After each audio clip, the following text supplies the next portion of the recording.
gonna start from over here. I'm gonna come this way. I'm gonna go off of this wall. And then I'm gonna do a trick here. And then I'll finish it with a trick over there.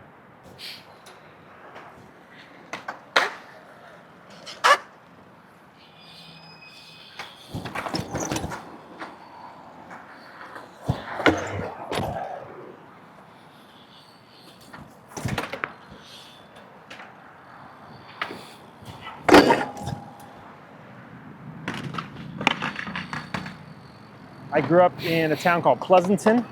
Grew up building ramps in my front yard, stealing all my dad's wood, misplacing all of his tools to build ramps, jumps. So yeah, skateboarding and riding bikes and having fun.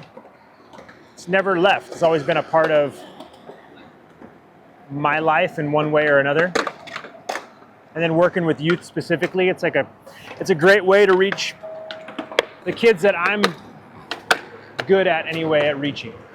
Well, I have been a youth pastor for the better part of 25 years. That's who I am. And then I felt like there was a next season coming in my life.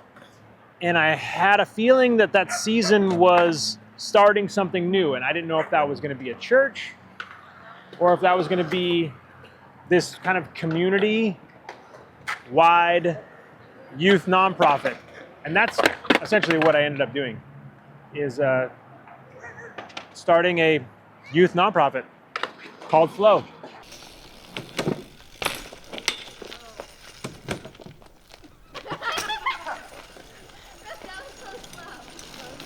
Flow is like a passion project of like our heartbeat as a family. Mm-hmm. So, at the core of our family and any community we are in, we ultimately desire to create a place that creates belonging and is led by loving others and honest dialogue and authentically being ourselves. Oh, that was so tough. The rascal shot. Backwards rascal shot. So are we a faith-based organization? Yes, we are a faith-based organization. That being said, unless we say, hey, this is going to have some sort of message to it, or there's going to be a Bible study afterwards, you're not going to have any kind of bait and switch type of thing. I think one of the reasons why we're such a trusted voice in the community is because of that. I'm down to either or, down to go.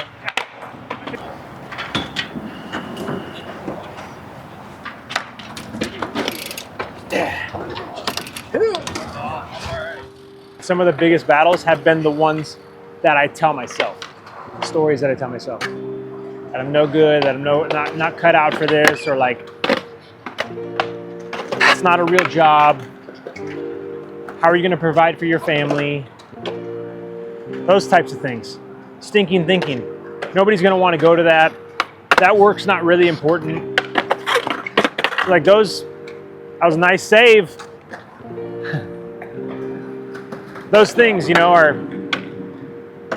are some of the big battles. I think he often will undersell himself without having to be intentional. He's just a natural connector and communicator, and he's willing to sit and listen to somebody's story, or his first step is always love, and I think that is really what drives a lot of that. Hi, Marge. Sterling, we just got here. Sterling realized he doesn't have a board. What? You're trying out your board. Well, we got $1 million for him to use. And we got skate tools, so he can make it his for Flow today. At Flow, we bring in a lot of skateboards and BMX bikes and really cool and good equipment. And we don't do that for the kid who already rips. We do that for a lot of the kids who don't rip yet, who don't ride yet, or don't skate well yet. Because when they borrow one of our boards, they feel cool. They're like, oh, I'm part of this now. It kind of gives them permission to go for it.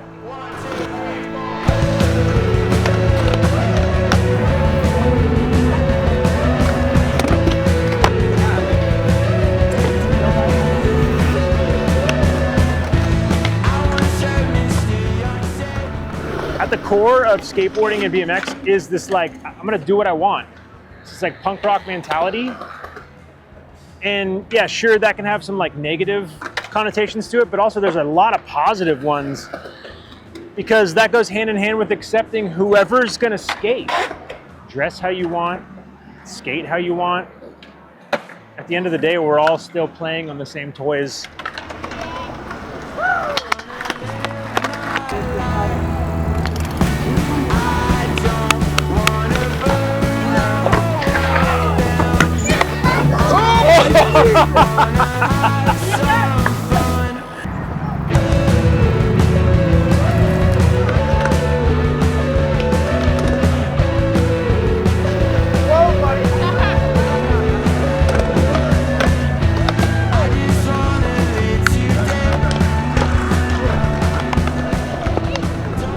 This is in the culture of Santa Cruz's DNA. Looking out for the kids, wanting to add value to young people's lives. How that's executed, they don't necessarily know how to do that. That's where we come in. We do that quite well through the power of play, through positive adult mentorship, and raising up a generation of like young leaders. You're gonna jump me, right? Yeah, I got you. Right here. It's okay. Just leash it. Oh, there it goes.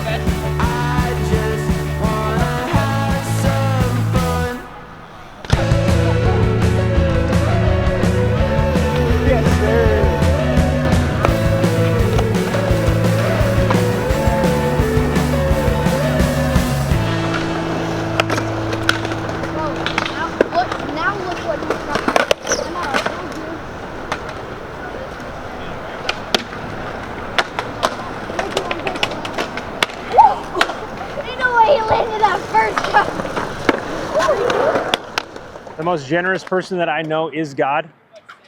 And flow in a way is kind of like my response to the love that God has for me.